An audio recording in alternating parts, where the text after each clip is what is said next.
Good evening, everybody, and welcome to the emotional awareness discussion. It's Tuesday evening, 7 o'clock, and not if you're catching up on replay later.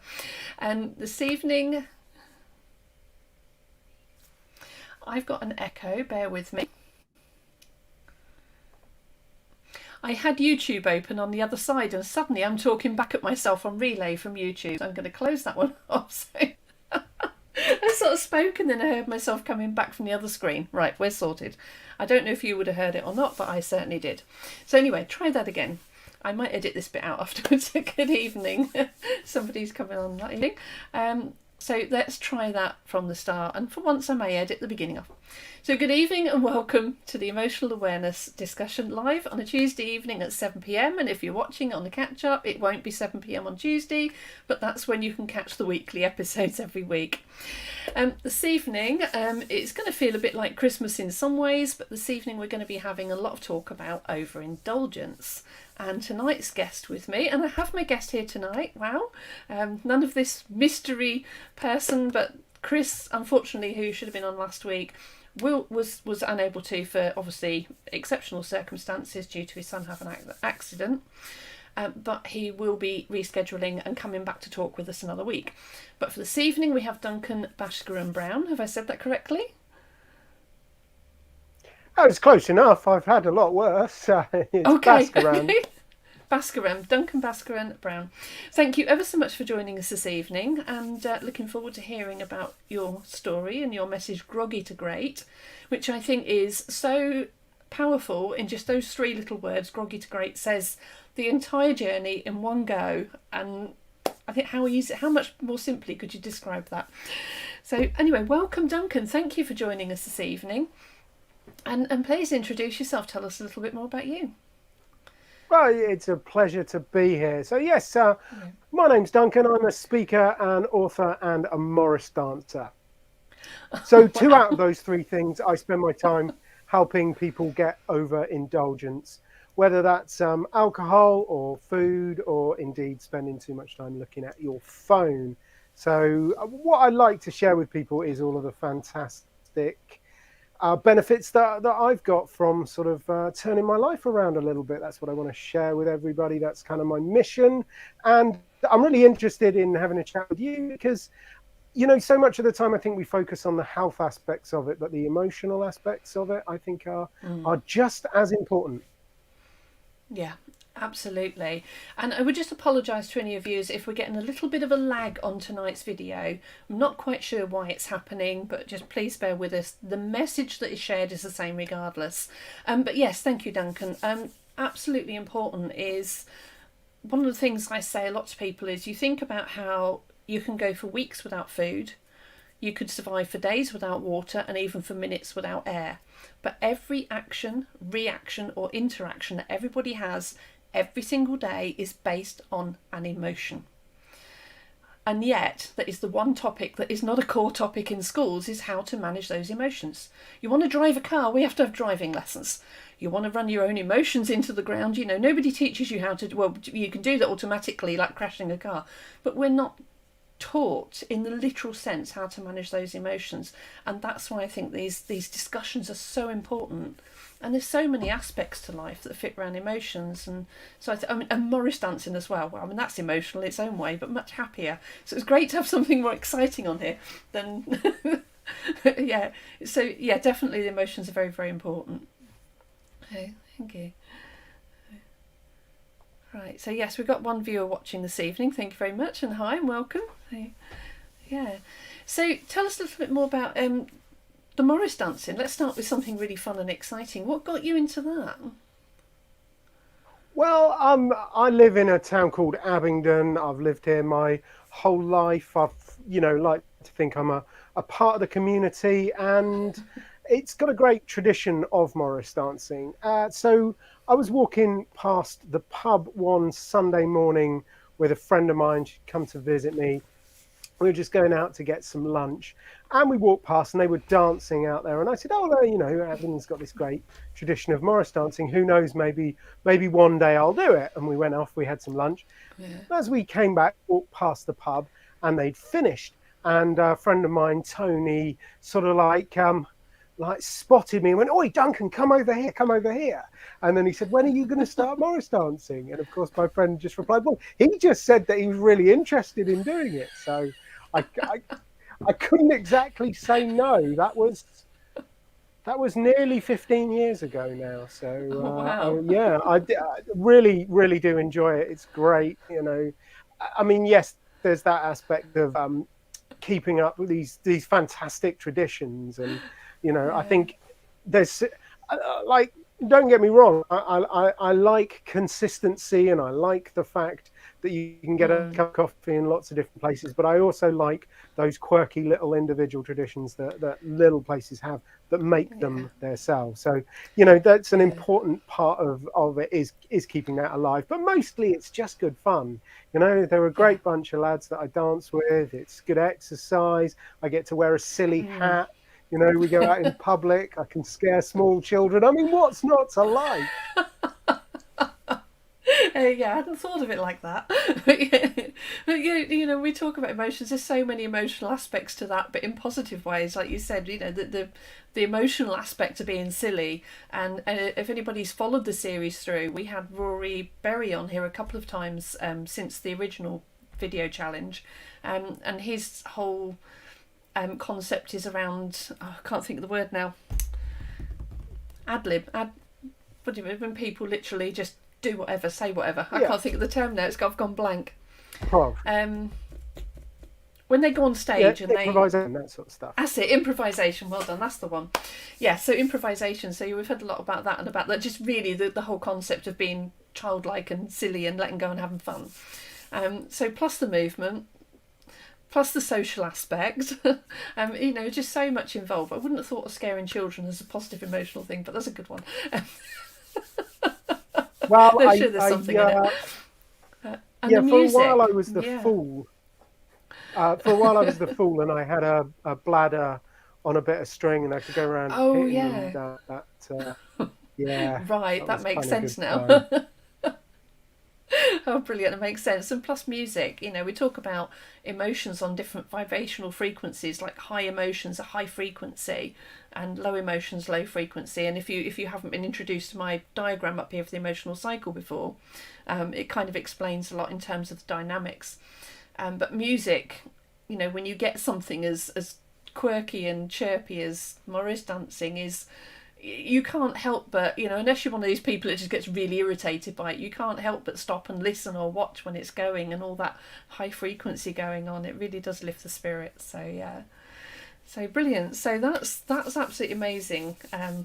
What an introduction. And I've got to laugh, sorry, I've got Kieran watching this evening. Good evening, Kieran. And Kieran's put, "What a voice, Duncan sounds like Matt Brown." Do you know who Matt Brown is? Because I don't. No. Should I? Does he have a pop another note in, Kieran? Kieran might have to pop another note in. Let us know who Matt Brown is. There you go. Sorry, Kieran. Yeah, you're all right. And we've got a couple of people watching, so thank you for joining us. Great. So Morris dancing, I'm loving that conversation this evening. That is another first. I always like to bring something different to this show every week. And that is definitely something different we've not had on here before. We've had music, but not Morris dancing. We've had voice healing as well. So we've had a couple of things around music and sound and various things like that, but always a good one. So the other one you were mentioning is obviously the Groggy to Great, which I love that title, is overindulgence. And it kind of almost seems to go easily hand in hand with Morris dancing, and you imagine it being at the pub. And social overindulgence is difficult to imagine, other than if you were Morris dancing 7 days a week. That's generally something I'd imagine is done in quite a balance with life. But we all know a lot of things in life that are not done in balance and can be easily overindulged. I know that with chocolate. So yeah, tell us what's got you into the topic of this? Please just talk away. Don't let me talk all night. Well, I mean, I guess part of the reason why I was so keen to take Tony up on his offer and start Morris dancing was because there is an obvious connection with alcohol. Yes, I used to like a drink, shall we say. And it started off, the way these things normally do. you're kind of young, you're nervous, you're maybe a little bit shy. And certainly drinking became part of the way that I socialized to relax myself and so on. And then I went to university, and what do they teach you at university? You're drinking pretty much. I did do a little bit of studying as well, it's true, but I did a lot of partying, and then found myself in the really real world. And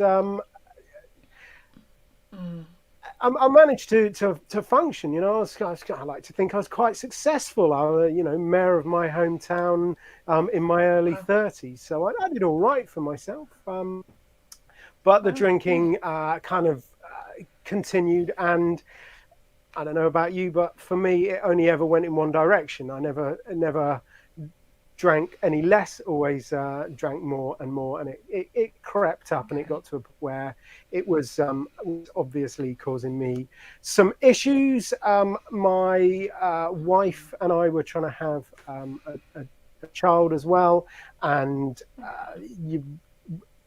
irrespective of your sex, alcohol is awful for fertility, so it was causing some problems, and it got to a point where I really wasn't enjoying it anymore. It was definitely causing more stress than it was relieving. So I stopped drinking, and it was fantastic. Never really looked back. That had quite a profound effect on my life. The method that I used to stop drinking, I then applied to food, and I started eating a lot healthier. I like to think I have a pretty good diet. I mean, there are occasional indulgences. I've just been on holiday for a couple of weeks, and I did have a few ice creams, but I can keep it more under control now. And the vast majority of my diet is it's fruit, vegetables, whole grains, beans, pulses, that sort of thing. So all the good stuff. And as I said earlier, what I really love sharing with people is, how that made me feel, and help people to get out of that cycle where you think, well, I'm stressed, so I deserve a drink. And then you have a drink and you wake up the next morning and you don't feel great. You have a bad day at work and you think, I'm stressed, I deserve a drink. So you have a drink, and then you wake up the next morning, and you can do that cycle, or you can find yourself a much more positive cycle, which doesn't involve alcohol. Yeah. No, it's amazing that you've come through that and transformed from it, and such a lovely healthy diet now. That does sound really good. So did you find, and first of all, well done on becoming a mayor in your 30s. That's quite an accomplishment of its own. And obviously people believed in you for you to be there. And so did you find that focusing on the diet helped you with the drink, or was that a slightly different approach to it? Was it a case of you dealt with the diet?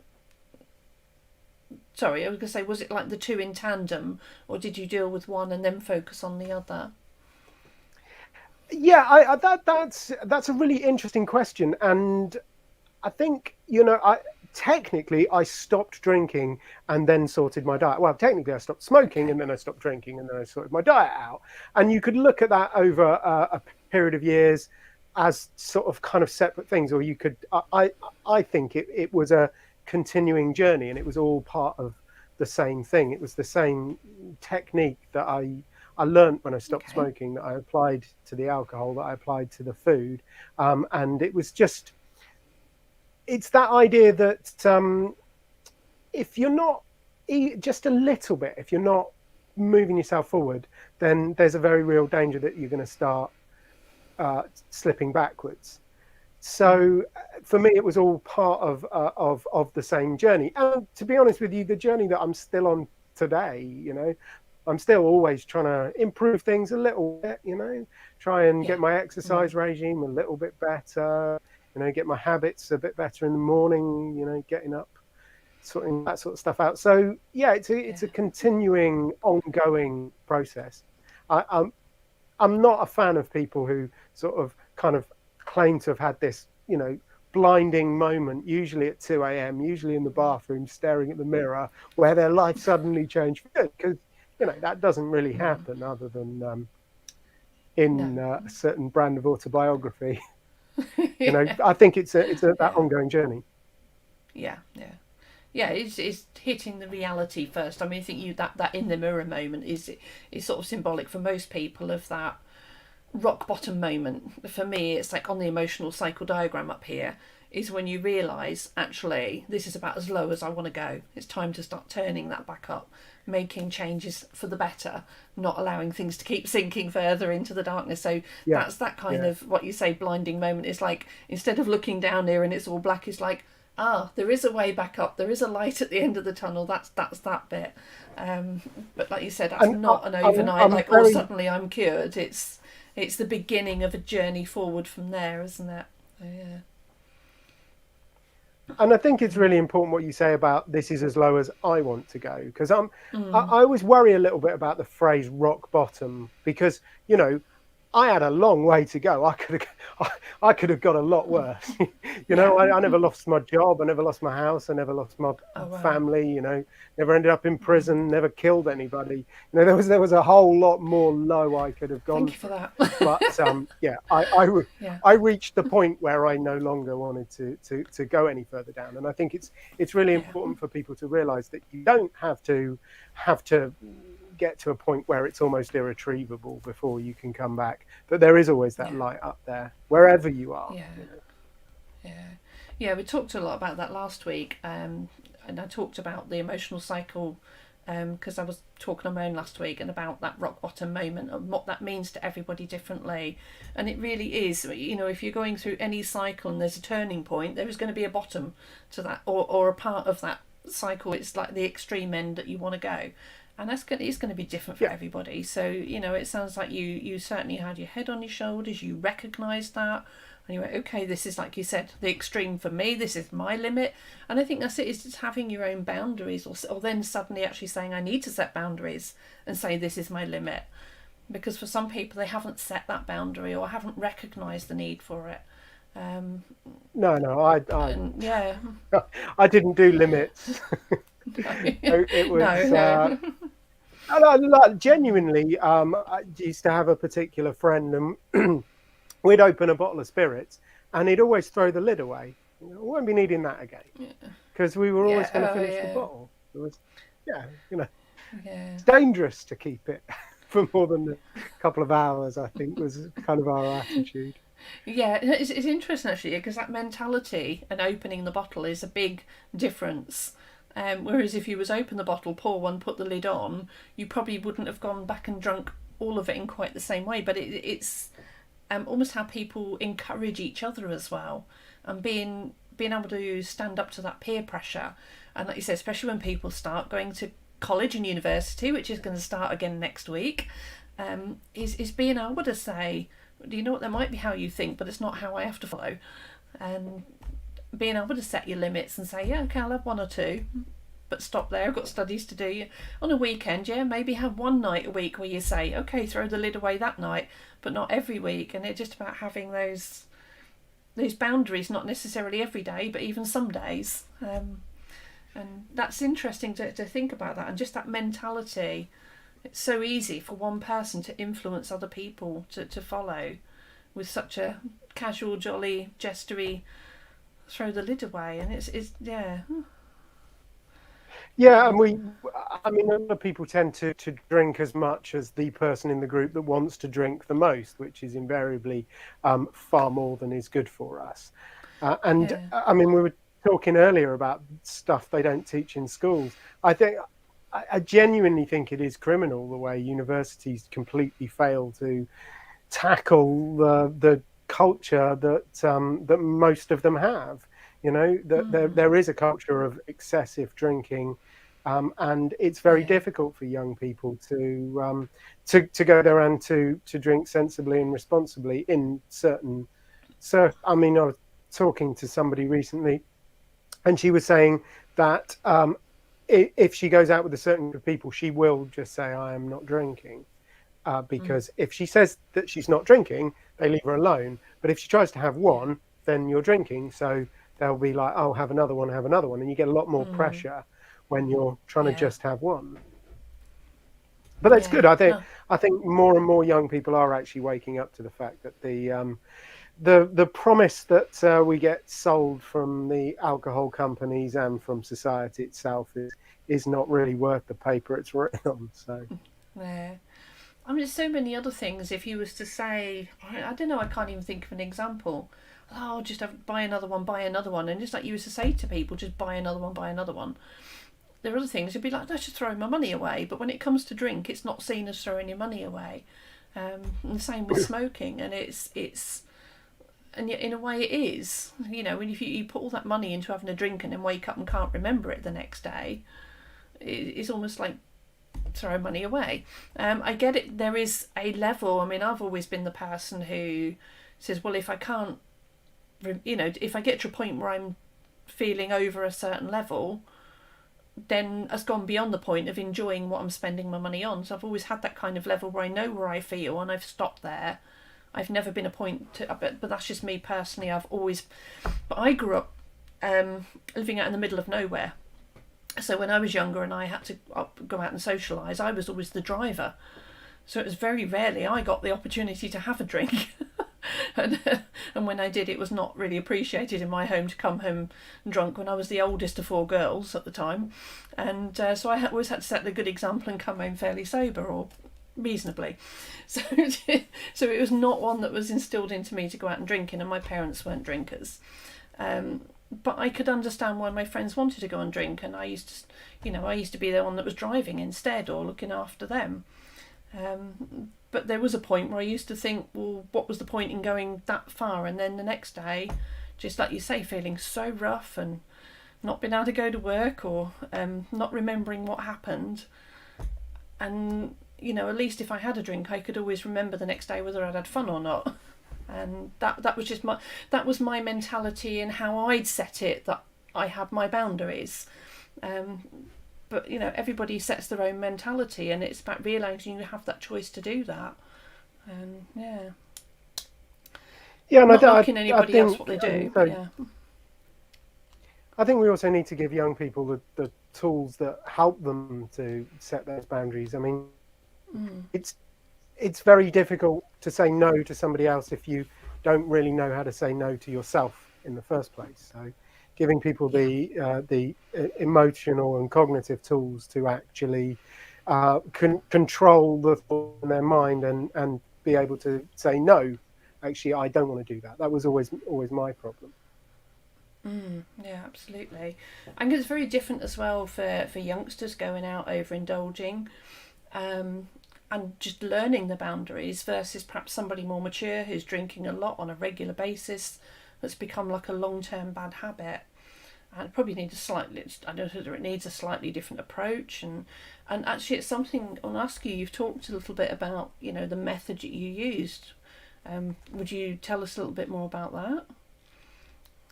Yeah, for sure. There are a couple of things that and the first and most important one is for them to realise that they're no longer getting any benefit out of alcohol or food or whatever is causing them the problem. To really, and intellectually, that's often pretty easy. Most people get the idea that actually, if I'm stressed and I drink and I wake up the next morning feeling bad, I'm going to have a bad day and I'm going to be more stressed. They get that. It's quite easy and obvious to point out to them. It's about emotionally connecting to it is, of course, another matter. So that's the first thing. If you can really admit to yourself that it's no longer giving you any sort of benefit, then you're doing quite well. The second thing that we sort of look at is getting to grips with that inner voice in your head. The one that says, go on, you deserve a glass of wine, don't you? Just have another one. It won't hurt. You can go out this evening. It will be fine. And that's the voice that you've got to learn to say no to. So the first step with that is to give that voice a name. I'm always constantly amused and surprised by some of the fantastic names that the people I work with come up with for that little inner voice. I used to call mine Hank. I met a Cassandra the other day. It's like, where did that come from?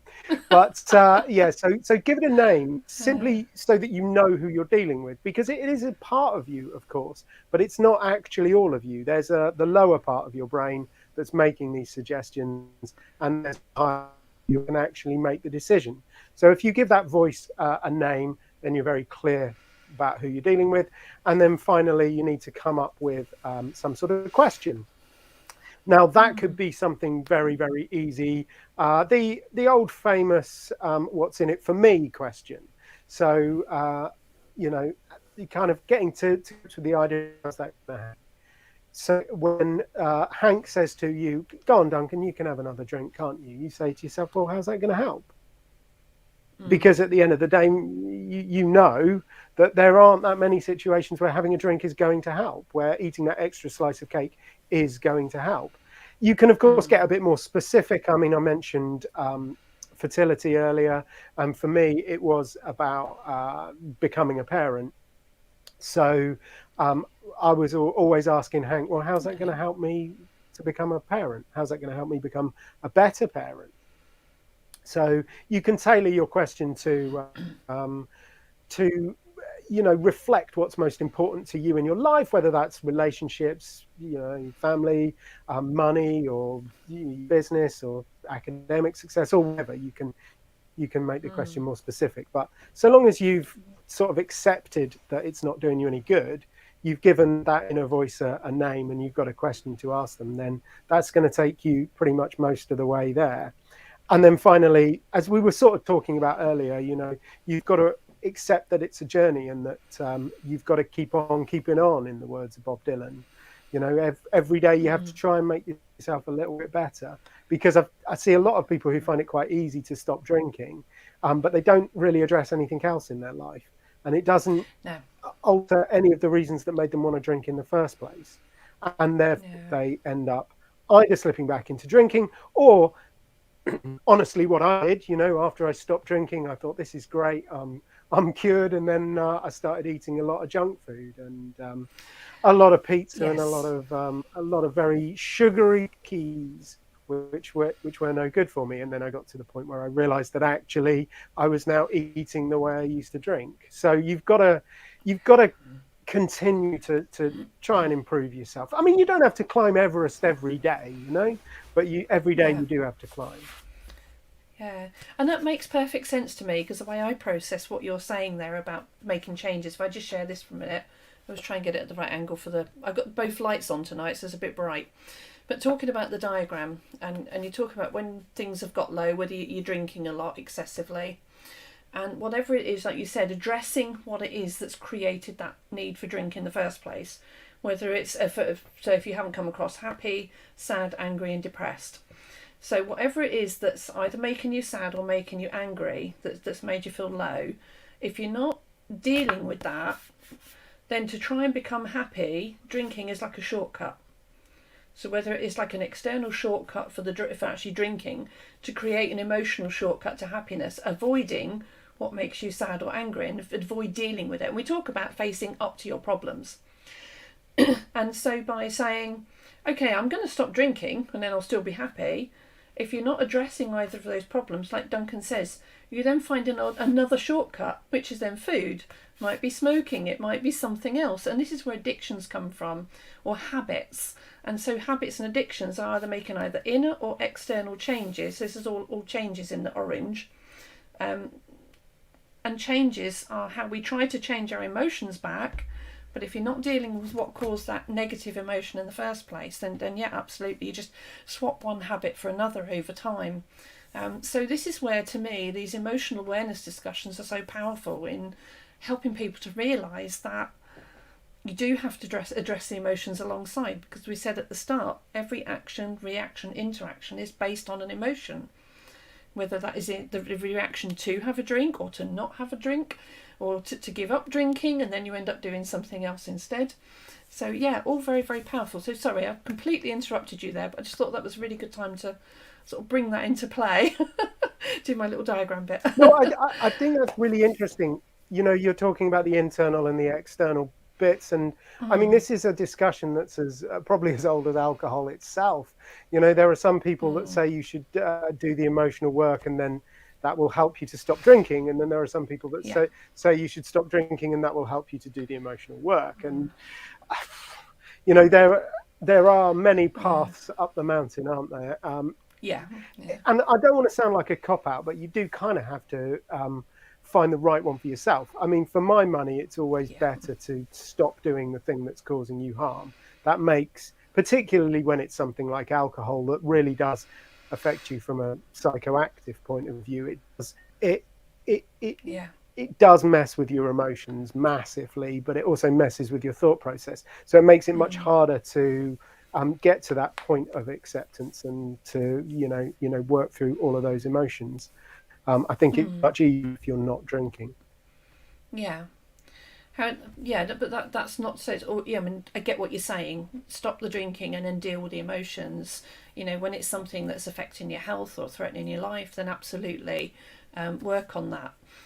Certainly get support if you need it. It's an important one. Get somebody to buddy up, whether it is like Alcoholics Anonymous or counselling or some other therapy. But also, for me, the thing I've noticed is that once somebody resolves an emotional issue, there's no longer the need for whatever it is creating the emotional crutch either. So although alcohol and drugs can get to a point where they become an issue in themselves, very often somebody can be drinking perhaps on a excuse me, sorry, losing my voice, on a slightly lower level but persistently. But then if whatever their problem was resolves itself, suddenly they could be like, actually I don't need the drink anymore, or whatever it is, or the food, or whatever they're turning to. But that's more something that comes up a little differently with other habits. And that was a thing I saw with my son, not with alcohol, but with screens when he was younger.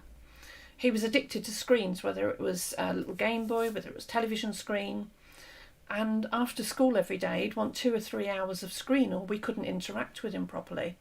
You know, he was very difficult to communicate with. And then we realised that actually a lot of the problems were caused by him being in school. So we took him out of school, because obviously I'm aware you're not aware of my son's background, but he was diagnosed with Asperger's, which is on the autistic spectrum. And that had a lot of sensory issues. So when he had trouble with, like, overwhelmed with sound and light and colours and movement, and it was all the stuff in the classroom that was giving this overwhelm and emotional meltdowns, we took him out to home educate him. But within a week, his TV time went from 2 or 3 hours a day down to 10 minutes. And then he got in the car one day and left his Game Boy indoors. And I went out to the car and said, Matthew, you've left your Game Boy indoors. And he just went, yeah, I don't need it. And this is like an 8-year-old. We took away the stress factors. The addiction to screens just virtually disappeared within the week. So that's what really hit me at the time. My goodness, what's he been coping with? You know, what's he been going through? And I've seen that so many times. When people's emotions are resolved, some very often habits will go with it. Yeah, I mean that's fantastic, and I think, it's a very stressful period of life. It's always going to be a stressful period of life, isn't it? Childhood, adolescence. It's always going to be hard.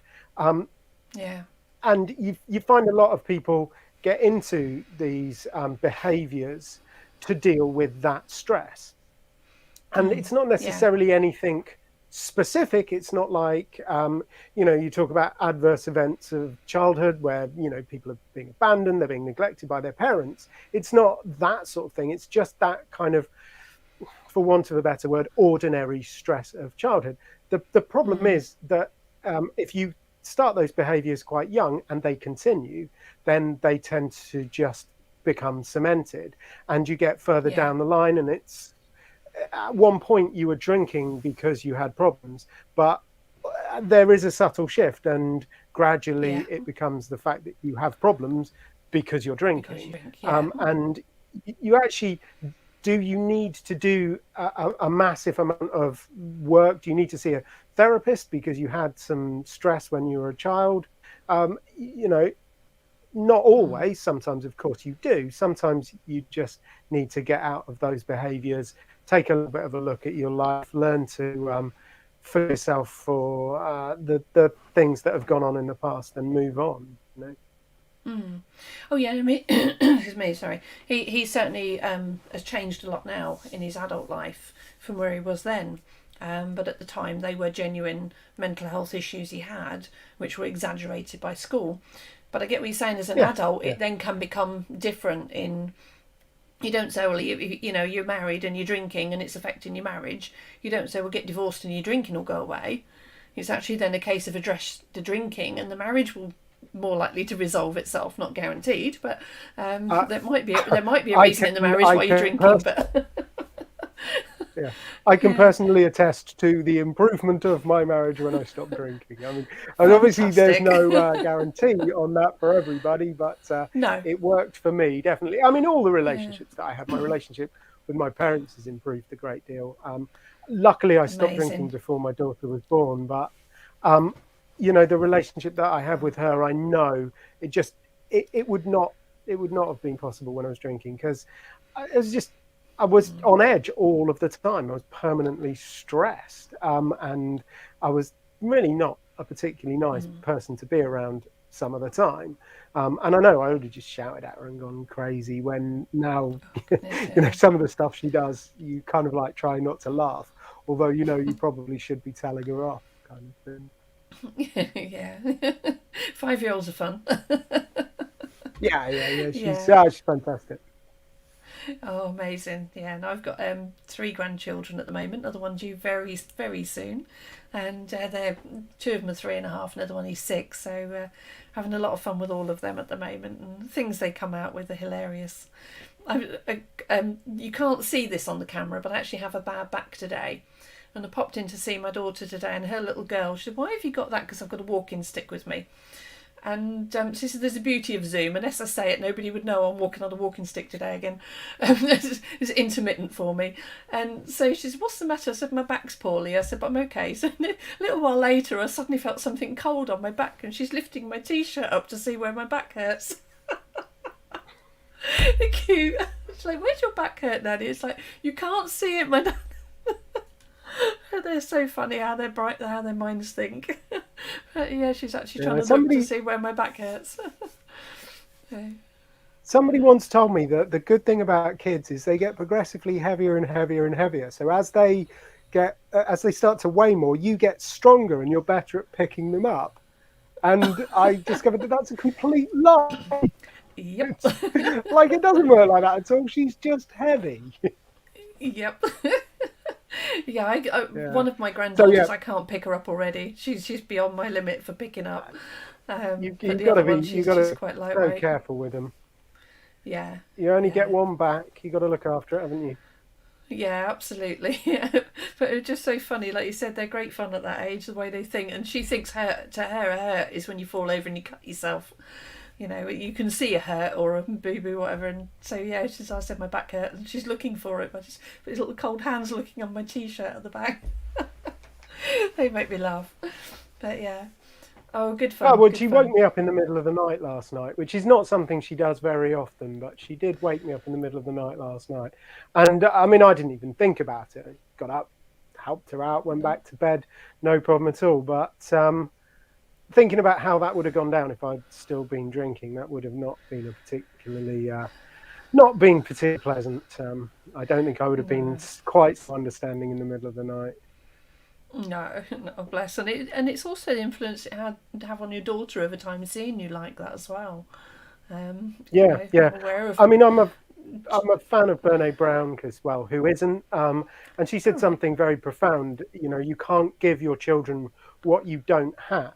And I think that, you know, that runs so deep with things like food and alcohol. If you don't have a healthy relationship with alcohol or food, then that is not something that you can give to your children. No. Oh no, that's a good point. Yeah, absolutely. I mean, one of my grandsons is having to develop quite a healthy relationship with food from very young. He loved cooking anyway, right from about 8-10 months old. He had this obsession with food, and he loved watching his mum cook, and you give him a little bowl, he'd be stirring it, and he just absolutely fascinated by food and cooking. But at 3 years old, he's diagnosed with type 1 diabetes. So now food is very, very highly monitored. Everything he has to eat, bless him. So it's quite good in a way that he has a very healthy interest in food, because he's going to need that as he grows up.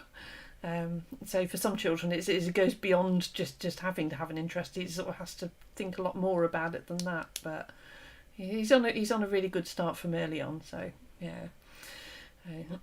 Yeah, completely different level. But anyway, yeah. So what did we get to? Overindulgence. So yeah, it comes into all sorts of things.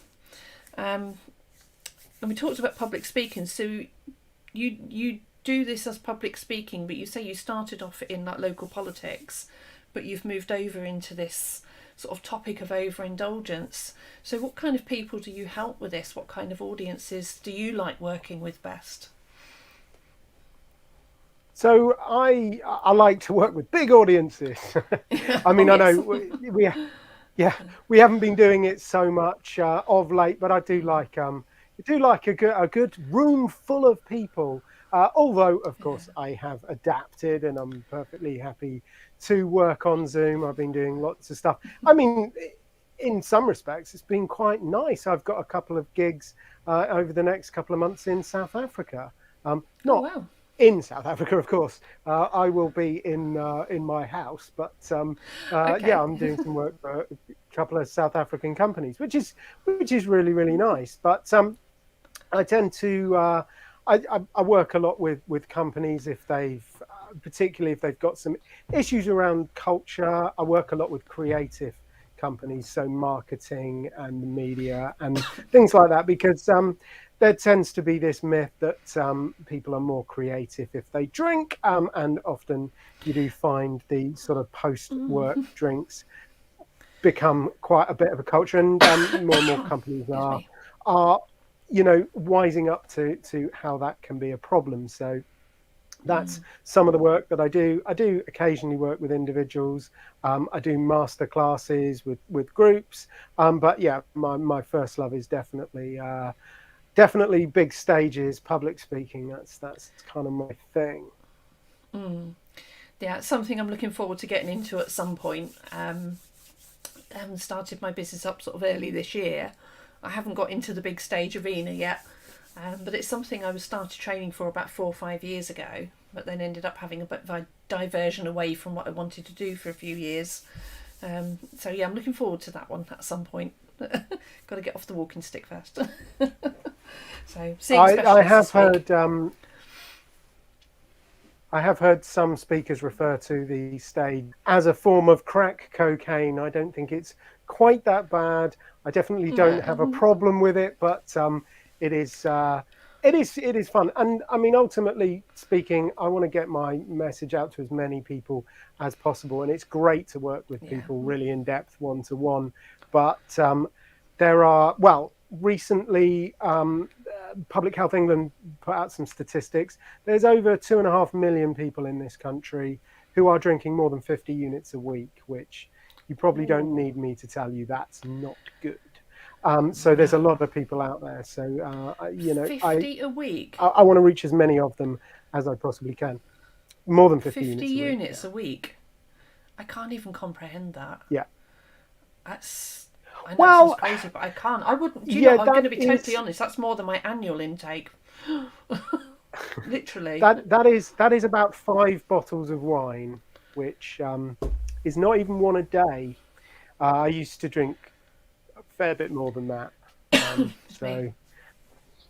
Oh goodness! Yeah. I honestly couldn't comprehend it in terms of alcohol. I literally that'd be about my intake for a year. I'm well known for opening a bottle of wine and throwing half of it away when it's gone off.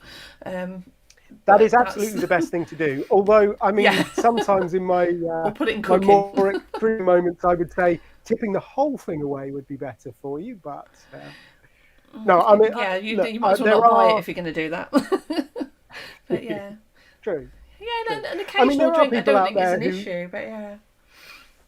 No, I quite agree with you. There are people out there who have absolutely no problem with alcohol, and you should go and freely enjoy it if indeed you do enjoy it. That's absolutely fine. And then there are the people who clearly have an alcohol dependence issue. I mean, anybody who's getting up into the region of a bottle of wine a day, that's, you're talking dependence there, aren't you? But there's also, I think there's quite a lot of people in between, this sort of kind of like twilight zone drinkers who, it's not like they can have the occasional drink and enjoy it and then not really be too bothered about it. But it's also not that they've got to the point where they, are physically dependent on it. They're kind of stuck in between. They're drinking more than they want to.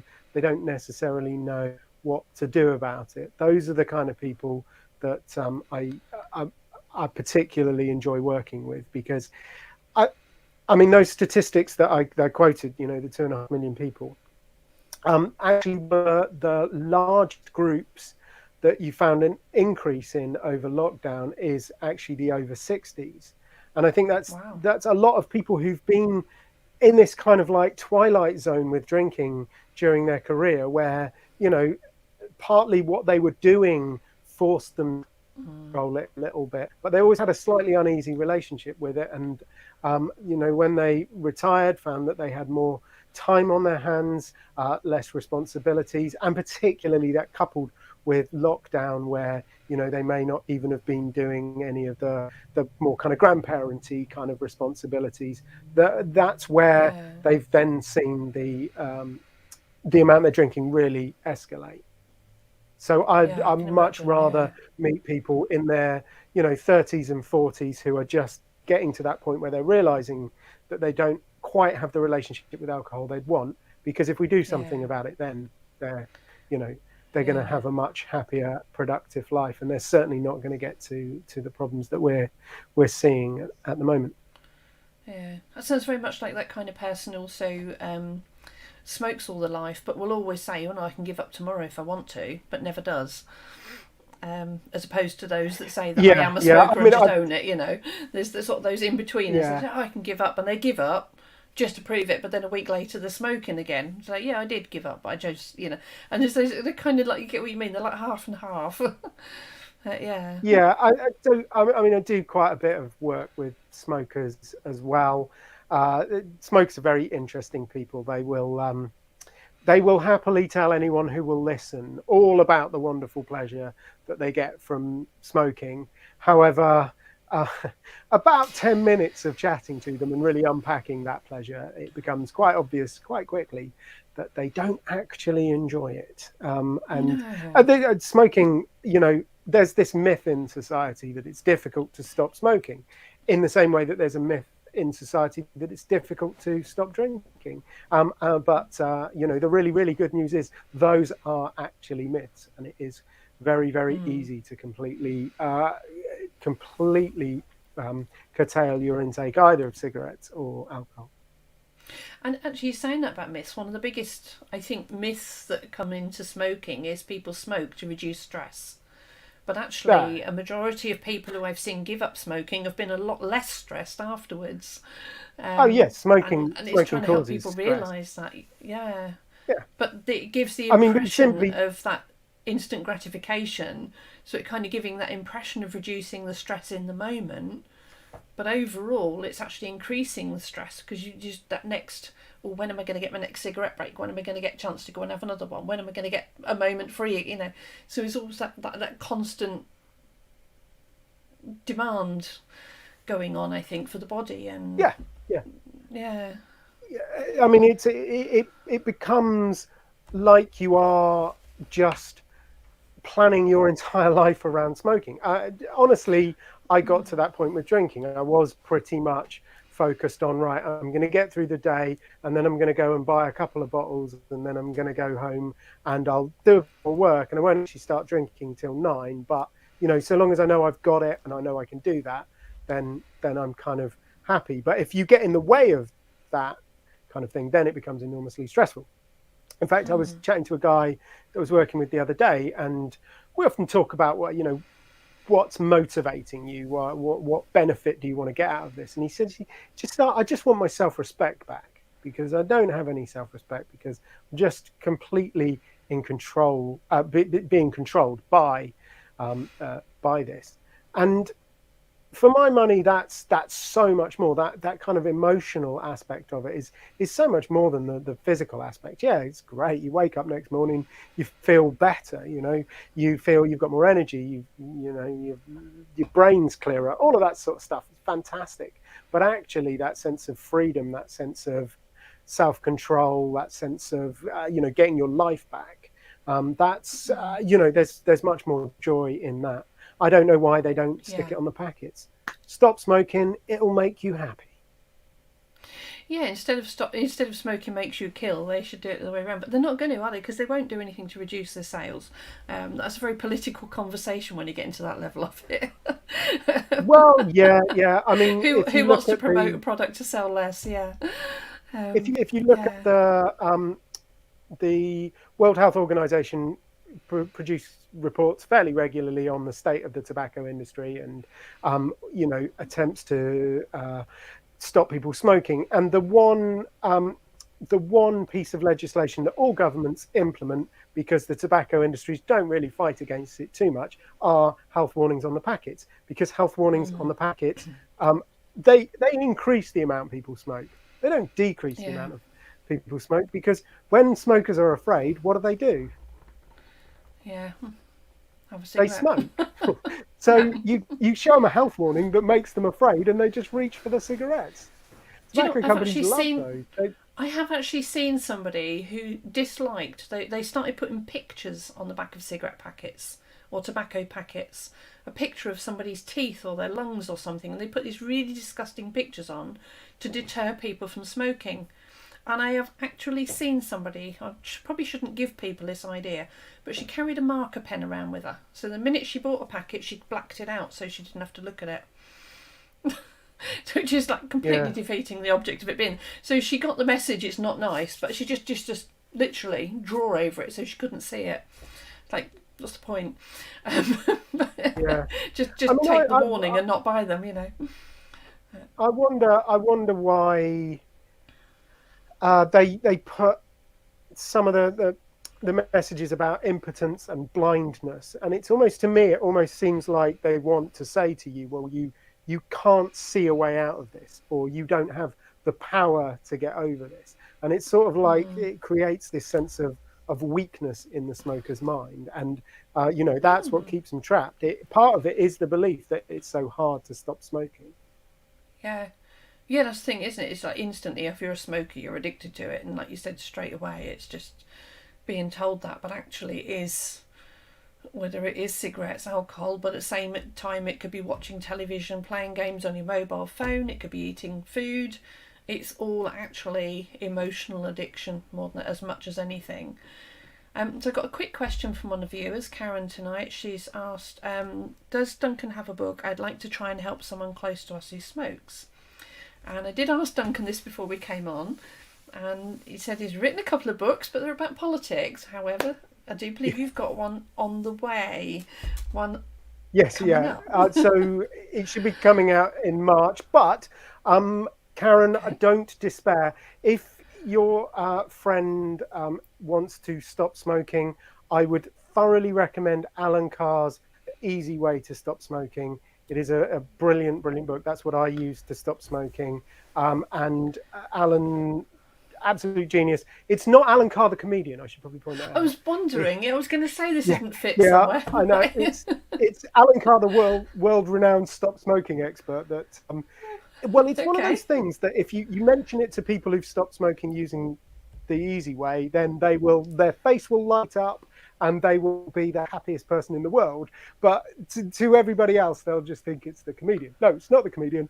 Alan Carr's The Easy Way to Stop Smoking. Alan, absolute genius, informed a lot of my thinking. I didn't steal all of his ideas, but definitely stopping smoking using his method really gave me the idea about how I could get control of my drinking and my eating. So fantastic book, and buy it buy it for anybody thinking about stopping smoking. And in fact, actually, it's if you're a parent who wants to help their child to stop smoking, it is also an enormously good read as well, because it tells you a lot of things that that would allow you to be quite helpful rather than hindering people. I mean, I know everybody comes at these things from good intentions, but often they say things that make it harder for you to stop rather than making it easier. Yeah. Oh, no, that's good. Thank you very much. Yes, so hopefully that will inspire some people this evening, and some good advice and some interesting directions through the conversation this evening. So thank you. So, is there anything else you? Yeah, or feel free to. Well, actually, we got lag again. Time lag. Well, I was just going to say, Karen, if you want to connect with me on LinkedIn, feel free to, and we can have a chat offline. I'm always happy to point people in the right direction. I am pretty easy to find on LinkedIn, so long as you can spell Bhaskaran. Yeah, if not, put a message on my wall and we'll connect you over one way or the other. It's written down there, isn't it? Oh, it's one side. Yeah. It's Bhaskaran. Sometimes I have to think about it. But if you put Bhaskaran Brown into the internet, I am the only one that comes up, because my daughter hasn't quite yet got onto the internet. But I'm confident she'll make a splash in 10 years or so, and I will not be the only Bhaskaran Brown out there. Oh, bless. Yeah, I was going to say, imagine if you just went under Duncan Brown, it would be quite hard to find. So it's quite nice to have a unique name. Oh, yeah, no, I mean, yes, well, I used to be Duncan Brown, so getting married was the best SEO decision I ever took. Oh, wow. Oh, brilliant. I went the other way when I got married. I'm not married now, but when I got married, it made my name spellable. Yeah, nobody could spell my name until I got married. It was a very difficult one. So I've kept the name I've got because I've written the book, and my book is about the journey that my son and I went through with his depression, and about coming up with the emotional cycle and the diagrams. So for me, it made sense to keep the name and stay with the journey that I've been through with my son, because it just made sense. So apart from which, I'd already paid twice last year to change all my legal documents over. I didn't want to have to pay a third time. That was the other reason. I'd moved house twice, and I was like, no, I'm not going to go through all that again. So sticking with Reeve. So yeah, but no, there's been absolutely really great conversation this evening. What a complete turnaround from Morris dancing and a little bit of politics thrown in there. Not that we've really touched on politics, but great career there for you.